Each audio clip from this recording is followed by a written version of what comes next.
வணக்கம். அதிரடியின் இன்றைய பிரதான செய்திகள். முதலில் தலைப்பு செய்திகள். விகாரையை தொட்டால் போராட்டம் வெடிக்கும், தமிழர்களுக்கு சரத் வீரசேகர விடுக்கும் மிரட்டல், வெளியிடப்பட்ட மேலும் பல கருத்துக்கள். நாட்டின் இந்த ஆண்டு ஆரம்பத்திலிருந்து இதுவரை எத்தனை போதைப் பொருட்கள் மற்றும் ஆயுதங்கள் கைப்பற்றப்பட்டுள்ளது தெரியுமா? வெளியான அதிர்ச்சி தரும் எண்ணிக்கை. 9 நாட்களின் பின் அழுகிய நிலையில் மீட்கப்பட்ட இளைஞனின் சடலம், காணியில் குழி தோண்டியவர்களுக்கு காத்திருந்த அதிர்ச்சி. தமிழர் தாயகத்தில் கால்பதிக்கும் நாடுகள், ஜெயசங்கரிடம் உறுதி செய்யப்படும் ஆவணங்கள், வெளியான முழு தகவல். மஹிந்த ராஜபக்சவின் உடலில் ஏற்பட்டுள்ள சிக்கல், அவசரமாக கொழும்புக்கு வந்தது ஏன்? அரசியல் ஆட்டத்தை தொடங்குகிறாரா மஹிந்த? வெளியான உண்மை. அரசாங்கம் மீது அடுத்தடுத்த குற்றச்சாட்டு, மீண்டும் மனரவை சீண்டும் சஜித், வெளியிடப்பட்ட மேலும் பல கருத்துக்கள். கடவுளுடன் பேச்சுவார்த்தை நடத்தி உலக அழிவை நிறுத்திய போதகர், வெளியான அதிர்ச்சி தரும் வாக்குமூலம், நடப்பது என்ன? நாட்டில் மனித ஜானை மோதல் தீவிரம், சர்வதேசத்திடமிருந்து வந்த எச்சரிக்கை, வெளியான அதிர்ச்சி தரும் அதிகாரப்பூர்வ தகவல்.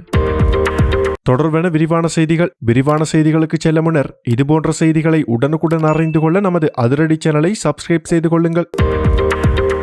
2025ஆம் ஆண்டு ஜனவரி 1ஆம் தேதி முதல் இதுவரை நாடு முழுவதும் போலீசார் முன்னெடுத்த விசேட தேடுதல் மற்றும் சுற்றிவளைப்பு நடவடிக்கைகளின் ஊடாக மொத்தம் 2341 துப்பாக்கிகள் கைப்பற்றப்பட்டுள்ளதாக போலீசார் தெரிவித்துள்ளனர். போலீசார் வெளியிட்டுள்ள விவரங்களின்படி கைப்பற்றப்பட்ட துப்பாக்கிகளில் 73 T56 ரக துப்பாக்கிகள், 59 ரிவால்வர்கள், 83 பிஸ்டல்கள் மற்றும் 2126 ஏனைய வகை துப்பாக்கிகள் அடங்குகின்றன.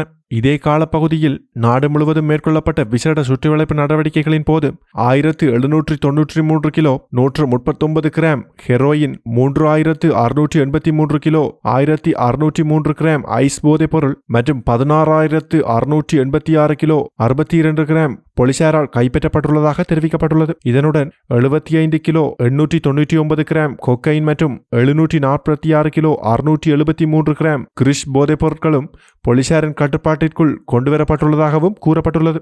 இதேவேளை 2025ஆம் ஆண்டு ஜனவரி 1ஆம் தேதி முதல் இதுவரை போலீசார் முன்னெடுத்த விசேட நடவடிக்கைகளின் போது 7,90,461 நபர்கள் சோதனைக்கு உட்படுத்தப்பட்டுள்ளதாகவும் போலீசார் தெரிவித்துள்ளனர். இந்த சோதனைகளின் அடிப்படையில் பல்வேறு குற்றச்செயல்களுடன் தொடர்புடைய 6,641 நபர்களும், நீதிமன்ற பிடியாணை பிறப்பிக்கப்பட்டிருந்த 73,634 நபர்களும் போலீசாரால் கைது செய்யப்பட்டுள்ளனர். அதே நேரம் 48,345 நபர்களுக்கான திறந்த பிடியாணைகளையும் இந்த விசேட நடவடிக்கைகளூடாக நடைமுறைப்படுத்த முடிந்துள்ளதாகவும் போலீசார் மேலும் தெரிவித்துள்ளனர். அண்மை காலமாக அரசியல் மேடைகளிலிருந்து ஓரளவு விலகியிருந்த முன்னாள் ஜனாதிபதி மஹிந்த ராஜபக்ச மீண்டும் அரசியல் செயற்பாடுகளில் தீவிரமாக ஈடுபட தயாராகி வருவதாக தகவல்கள் வெளியாகியுள்ளன. ஸ்ரீலங்கா பொதுஜன பெரமுனவின் தலைவரும் முன்னாள் ஜனாதிபதியுமான மஹிந்த ராஜபக்ச தங்காலையில் உள்ள ஹார்டன் இல்லத்தில் 3 மாதங்களுக்கு மேலாக தங்கியிருந்த நிலையில் தற்போது மீண்டும் கொழும்பு நோக்கி இடமாற்றம் செய்துள்ளதாக தெரிவிக்கப்பட்டுள்ளது. அதன்படி கொழும்பு புறநகர் பகுதியான நுகேகொடையில் அமைந்துள்ள ஒரு தனியார் இல்லமே அவரது தற்போதைய வசிப்பிடமாக உள்ளது. இந்த விடயத்தை முன்னாள் ஜனாதிபதியின் ஊடக பேச்சாளர் வழக்கறிஞர் மனோஜ் கமகே உறுதிப்படுத்தியுள்ளார். முன்னதாக கடந்த செப்டம்பர் 11ஆம் தேதி கொழும்பு 7 விஜயராம மாவட்டத்தில் அமைந்திருந்த தனது உத்தியோகபூர்வ இல்லத்திலிருந்து மஹிந்த ராஜபக்ச வெளியேறியிருந்தார். அதன் பின்னர் தங்காலையில் உள்ள தனது இல்லத்தில் நீண்ட காலம் தங்கியிருந்ததாகவும் தெரிவிக்கப்படுகிறது. எனினும் கடந்த வாரம் அவர் மீண்டும் கொழும்பிற்கு அருகில் உள்ள நுகேகொடைக்கு திரும்பியுள்ளதாக தகவல்கள் குறிப்பிடுகின்றன. இதற்கான காரணங்களை விளக்கிய வழக்கறிஞர் மனோஜ் கமகே, எதிர்கால அரசியல் நடவடிக்கைகள் மற்றும் கட்சி ஒருங்கிணைப்புகள் சீராக முன்னெடுக்கவும், அவசியமான சந்தர்ப்பங்களில் மருத்துவ சேவைகளை எளிதாக பெறவும் கொழும்பிற்கு அருகில் இருப்பது அவசியம் எனவும் தெரிவித்துள்ளார். தற்போது நுகேகொடையில் உள்ள இல்லத்திலிருந்து முன்னாள் ஜனாதிபதி தனது அரசியல் சகாக்கள் மற்றும் நெருங்கிய நண்பர்களை சந்தித்து கலந்துரையாடி வருவதாகவும் தகவல்கள் தெரிவித்துள்ளன. யாழ்ப்பாணம் தையிட்டி திசவிகாரை தொடர்பான விவகாரத்தில் தங்களின் பொறுமையை தொடர்ந்து சோதிக்க வேண்டாம் என்றும், இலங்கை ஒரு பௌத்த நாடு என்பதை தமிழ் அரசியல் தலைவர்கள் புரிந்து கொண்டு ஏற்றுக்கொள்ள வேண்டும் என்றும் ஸ்ரீலங்கா பொதுஜன பெரமுனவின் சிரேஷ்ட உறுப்பினர் சரத் வீரசேகர தெரிவித்துள்ளார். இந்த விடயம் தொடர்பில் ஊடகங்களுக்கு கருத்து தெரிவித்த அவர், இராணுவத்தின் கட்டுப்பாட்டில் இருந்த அந்த காணியில் அமைந்துள்ள திசவிகாரையை அகற்றுவதற்காக அழுத்தங்கள் வழங்கப்பட்டால் அதற்கு எதிராக நாங்கள் கடுமையாக எதிர்வினையாற்ற நேரிடும் எனவும் எச்சரிக்கை விடுத்துள்ளார். மேலும் அவர் கூறுகையில், யாழ்ப்பாணத்தில் இராணுவத்தினர் வசம் இருந்த பல காணிகள் ஏற்கனவே பொதுமக்களுக்காக விடுவிக்கப்பட்டுள்ளன என்றும், திசவிகாரை தொடர்பில் உண்மைக்கு மாறான தகவல்களை பரப்புவது தவிர்க்கப்பட வேண்டும் என்றும் குறிப்பிட்டுள்ளார். இலங்கை ஒரு பௌத்த நாடு என்பதை கஜேந்திரகுமார் பொன்னம்பலம், சிவஞானம் ஸ்ரீதரன் உள்ளிட்ட தமிழ் அரசியல்வாதிகள் தெளிவாக புரிந்து கொள்ள வேண்டும் என்றும் இந்த உண்மையை அனைவரும் ஏற்றுக்கொள்ள வேண்டிய கட்டாயம் இருப்பதாகவும் சரத் வீரசேகர வலியுறுத்தினார். அத்துடன் திசவிகாரையில் பௌத்த மக்களின் வழிபாட்டு உரிமைகள் தடையாகின்றன என்றும் அதற்கு எதிராக கஜேந்திரகுமார் பொன்னம்பலத்தின் ஆதரவாளர்கள் போராட்டத்தில் ஈடுபட்டு வருகின்றனர் என்றும் அவர் குறிப்பிட்டார். ஆனால் இதே தமிழ் அரசியல்வாதிகளும் அவரது ஆதரவாளர்களும் கொழும்பிற்கு வந்து எந்த தடையுமின்றி கோயில்களில் வழிபட முடிகின்ற சூழல் காணப்படுகிறது என்றும் இவ்வாறான சுதந்திரம் இலங்கை ஒரு பௌத்த நாடாக இருப்பதாலேயே சாத்தியமாகியுள்ளது என்றும் அவர் சுட்டிக்காட்டினார். மேலும் அவர் கேள்வி எழுப்புகையில், இலங்கையில் வேறொரு மதம் பெரும்பான்மையாக இருந்தால் அந்த மதத்திற்கு எதிராக செயற்பட்டு இவ்வாறு சுதந்திரமாக வாழ முடியுமா எனவும் வினாவினார். பௌத்த தர்மத்தின் அடிப்படையிலேயே தாங்கள் பொறுமையை கடைபிடித்து வருவதாகவும் ஆனால் அந்த பொறுமைக்கு ஒரு வரம்பு இருப்பதை அனைவரும் புரிந்து கொள்ள வேண்டும் என்றும் அவர் எச்சரித்தார். இதனிடையே தமிழர் தாயகத்தில் விகாரை அமைக்க முடியாது என யாழ்ப்பாண பல்கலைக்கழக மாணவர் ஒன்றியம் தெரிவித்துள்ள கருத்தையும் அவர் நினைவூட்டினார். அதனைத் தொடர்ந்து இலங்கையின் ஏனைய பல்கலைக்கழக மாணவர் ஒன்றியங்களின் நிலைப்பாடு என்ன என்ற கேள்வியையும் எழுப்பிய சரத் வீரசேகர, வடக்கு மற்றும் கிழக்கு பகுதிகளில் உள்ள பௌத்த மரபுரிமைகளை அளிக்கும் நோக்கில் ஒரு திட்டமிட்ட நடவடிக்கைகள் முன்னெடுக்கப்படுகின்றன எனவும் அத்தகைய செயற்பாடுகளை ஒருபோதும் அனுமதிக்க முடியாது என்றும் ஸ்ரீலங்கா பொதுஜன பெரமுனவின் சிரேஷ்ட உறுப்பினர் சரத் வீரசேகர தெரிவித்துள்ளார். குர்நகல் மாவட்டத்தில் சில நாட்களுக்கு முன்னர் காணாமல் போயிருந்த இளைஞர் ஒருவரின் சடலம் குளியாப்பிட்டிய தும்மோதர பிரதேசத்தில் உள்ள ஒரு தனியார் காணியில் புதைக்கப்பட்ட நிலையில் போலீசாரால் மீட்கப்பட்டுள்ளது. காணாமல் போன நாளிலிருந்து சுமார் 9 நாட்கள் கடந்த பின்னரே அந்த இளைஞரின் சடலம் இவ்வாறு கண்டுபிடிக்கப்பட்டுள்ளதாக போலீசார் தெரிவித்துள்ளனர். 28 வயதுடைய குறித்த இளைஞர் காணாமல் போனதாக அவரது உறவினர்கள் குளியாப்பிட்டிய போலீஸ் நிலையத்தில் முறைப்பாடு செய்திருந்தனர்.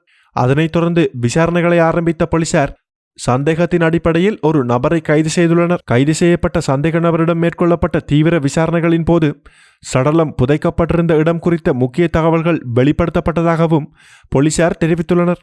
வனவிலங்குகளை தடுக்க அமைக்கப்பட்டிருந்த மின்சார வேலியில் மோதியதன் காரணமாக குறித்த இளைஞன் உயிரிழந்ததாகவும் அதன் பின்னர் அந்த இடத்திலேயே சடலம் புதைக்கப்பட்டதாகவும் சந்தேக நபர் வாக்குமூலம் வழங்கியுள்ளதாகவும் தெரிவிக்கப்படுகிறது. இந்த சம்பவத்துடன் தொடர்புடையதாக மேலும் 2 சந்தேக நபர்கள் இருப்பதாகவும் அவர்களை கைது செய்வதற்கான நடவடிக்கைகள் முன்னெடுக்கப்பட்டு வருவதாகவும் போலீசார் தெரிவித்துள்ளனர்.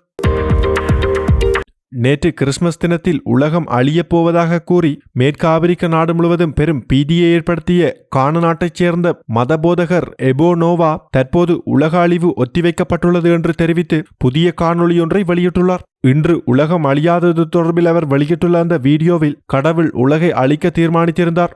ஆனால் நான் கடவுளிடம் மண்டியிட்டு அழுது மன்றாடினேன். மனித குலத்திற்கும் இன்னும் ஒரு வாய்ப்பு வழங்குமாறு வேண்டுகோள் விடுத்தேன். எனது இந்த வேண்டுதலை ஏற்றுக்கொண்ட கடவுள் தனது கோபத்தை தணித்து கொண்டு உலக அழிவை தற்காலிகமாக ஒத்திவைத்துள்ளார் என்றும் அவர் தெரிவித்துள்ளார். போதகரின் இந்த முரண்பட்ட அறிவிப்பு அவரை நம்பி சென்ற ஆயிரக்கணக்கான மக்களை கடும் அதிர்ச்சிக்கும் விரக்திக்கும் உள்ளாக்கியுள்ளது. உலகம் அழியப் போகிறது என்ற அச்சத்தில் பலர் தங்களது வீடுகளை, நிலங்களை, கால்நடைகளை மற்றும் வாகனங்களை கூட மிக குறைந்த விலைக்கு விற்றுவிட்டு மதபோதகர் அமைத்திருந்த பாதுகாப்பு கப்பல் என்ற பகுதிக்கு சென்றிருந்தனர். எனவே தற்போது உலகம் அழியவில்லை என்றும் அழிவு ஒத்திவைக்கப்பட்டுள்ளதாகவும் கூறப்படுவதால் சொத்துக்களை இழந்த மக்கள் எங்கு செல்வது என்று தெரியாமல் நடுத்தெருவில் நிற்கும் நிலைக்கு தள்ளப்பட்டுள்ளனர். இது மக்களை ஏமாற்றி பணம் பறிப்பதற்காக திட்டமிடப்பட்டு நடத்தப்பட்ட ஒரு நாடகமா என பகுத்தறிவாளர்களும் ஏனைய மத தலைவர்களும் கடுமையாக விமர்சித்துள்ளனர். உலகம் அழியாது என்பது உறுதியான பின்னர் பொதுமக்களின் கோபத்திலிருந்து தப்பிக்கவே கடவுள் மனம் மாறிவிட்டார் என்ற புதிய கதையை போதகர் கூறுவதாகவும்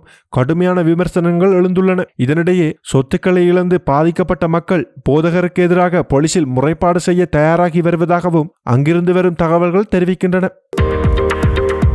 இலங்கையின் வடக்கு மற்றும் கிழக்கு பகுதிகளில் சீனா மற்றும் பாகிஸ்தான் நாடுகள் தங்களது செல்வாக்கை விரிவுபடுத்தும் முயற்சிகள் மேற்கொள்ளப்பட்டு வருவதாக கூறப்படும் சில தகவல்கள் மற்றும் ஆதாரங்கள் இலங்கை தமிழரசு கட்சியினரால் இந்தியாவின் வெளிவிவகார அமைச்சரிடம் சமர்ப்பிக்கப்பட்டுள்ளதாக தகவல்கள் வெளியாகியுள்ளது. இலங்கைக்கு உத்தியோகபூர்வ விஜயம் மேற்கொண்டிருந்த இந்திய வெளிவிவகார அமைச்சர் கலாநிதி சுப்பிரமணியம் ஜெயசங்கரை இலங்கை தமிழரசு கட்சி உள்ளிட்ட தமிழ் தேசிய கட்சிகளின் தலைவர்கள் நேற்று முன்தினம் கொழும்பில் சந்தித்து விரிவான கலந்துரையாடல்களில் ஈடுபட்டனர். இந்த சந்திப்பின் இறுதி கட்டத்தில் இலங்கையை மையமாக கொண்டு தற்போது இடம்பெறும் பூகோள அரசியல் போட்டிகள், அதனால் இலங்கைக்கும் இந்தியாவிற்கும் எதிர்காலத்தில் ஏற்படக்கூடிய பாதுகாப்பு அச்சுறுத்தல்கள் பற்றியும் பேசப்பட்டதாக தெரிவிக்கப்படுகிறது.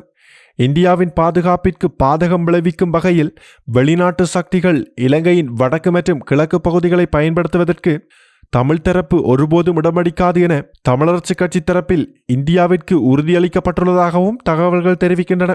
அத்துடன் இந்தியாவிற்கு மிக அருகாமையிலுள்ள வடக்கு மாகாணத்தில் சீனா மற்றும் பாகிஸ்தான் தரப்புகள் பல்வேறு வழிகளில் தங்களுக்கான இடத்தை உறுதிப்படுத்த முயற்சிப்பதாக கூறப்படும் சில விடயங்களை ஆவண ஆதாரங்களுடன் இந்திய வெளிவிவகார அமைச்சரிடம் தமிழரசுக் கட்சியினர் கையளித்துள்ளதாகவும் அறிய வந்துள்ளது. இந்த ஆவணங்களை பெற்ற வெளிவிவகார அமைச்சர் ஜெய்சங்கர் அவற்றை மிகுந்த கவனத்துடனும் ஆர்வத்துடனும் பார்வையிட்டதாகவும் தெரிவிக்கப்பட்டுள்ளது. மேலும் வடக்கு மற்றும் கிழக்கு பகுதிகளில் முன்னர் நிலை கொண்டிருந்த சில பாகிஸ்தானியர்கள் தற்போது அங்கிருந்து வெளியேறிவிட்டதாக ஒரு கருத்து முன்வைக்கப்பட்ட போதும் அவர்கள் இன்னும் சில பகுதிகளில் தொடர்ந்தும் இருப்பதாகவும் சந்திப்பின் போது சுட்டிக்காட்டப்பட்டுள்ளதாக தகவல்கள் வெளியாகியுள்ளது. இந்த நிலையில் இத்தகைய ஆவணங்கள் உண்மையில் கையளிக்கப்பட்டதா, அவற்றின் உள்ளடக்கம் என்ன என்று தமிழரசுக் கட்சியின் மூத்த தலைவர் சுமந்திரனிடம் கேள்வி எழுப்பப்பட்ட போது அது தொடர்பில் கருத்து தெரிவிப்பதை அவர் தவிர்த்து கொண்டதாக அறிய வந்துள்ளது. எனினும் அந்த சந்திப்பில் பங்கு பெற்றிய ஏனைய தரப்புகள் சில ஆவணங்கள் உண்மையிலேயே தமிழரசுக் கட்சியினரால் இந்திய வெளிவிவகார அமைச்சரிடம் சமர்ப்பிக்கப்பட்டன என்பதை உறுதிப்படுத்தியுள்ளதாகவும் தகவல்கள் வெளியாகியுள்ளது.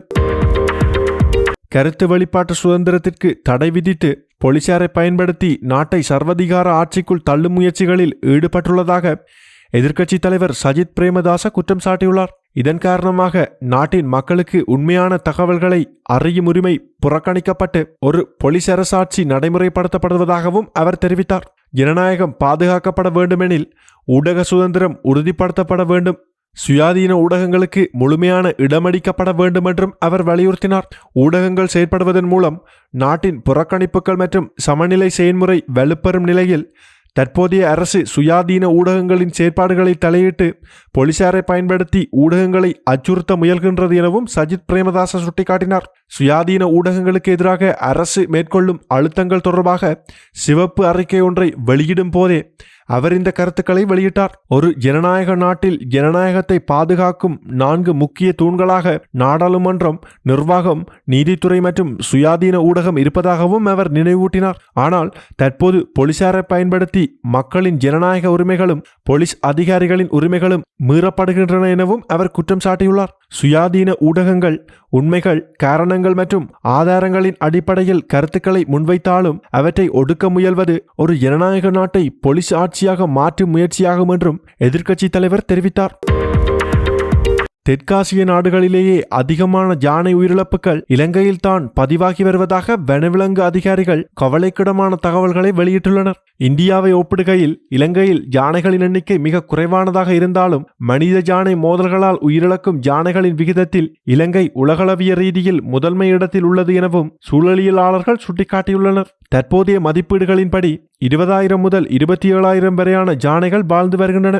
அதேவேளை இலங்கையில் 6,000 முதல் 7,000 வரை யானைகள் உள்ளன. எனினும் மக்கள் தொகை மற்றும் யானைகளின் எண்ணிக்கையை ஒப்பிட்டு பார்க்கும்போது ஒவ்வொரு ஆண்டும் உயிரிழக்கும் யானைகளின் எண்ணிக்கையில் தெற்காசிய பிராந்தியத்திலேயே இலங்கை முன்னிலையில் இருப்பது உத்தியோகபூர்வ புள்ளிவிவரங்கள் மூலம் உறுதியாகியுள்ளது. வனவிலங்கு பாதுகாப்பு திணைக்களத்தின் தரவுகளின்படி 2025 ஆண்டு டிசம்பர் மாதம் நடுப்பகுதி வரை மொத்தமாக 397 யானைகள் உயிரிழந்துள்ளதாகவும் தெரிவிக்கப்பட்டுள்ளது.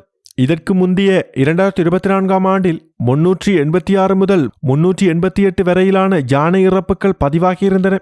அதேபோல் 2023 ஆண்டு மிக மோசமான ஆண்டாக பதிவாகி அந்த ஆண்டில் மட்டுமே 488 யானைகள் உயிரிழந்திருந்தன. இந்த உயிரிழப்புகளில் பெரும்பாலானவை மனித யானை மோதல்களால் ஏற்பட்டவை என வனவிலங்கு அதிகாரிகள் தெரிவிக்கின்றனர். இத்துடன் அதிரடியின் இன்றைய பிரதான செய்திகள் நிறைவடைகின்றன. எமது செய்தி தொடர்பான உங்களுடைய கருத்துக்களை மறக்காமல் பதிவிடுங்கள். மேலும் இதுபோன்ற செய்திகளை உடனுக்குடன் அறிந்து கொள்ள நமது அதிரடி சேனலை சப்ஸ்கிரைப் செய்து கொள்ளுங்கள்.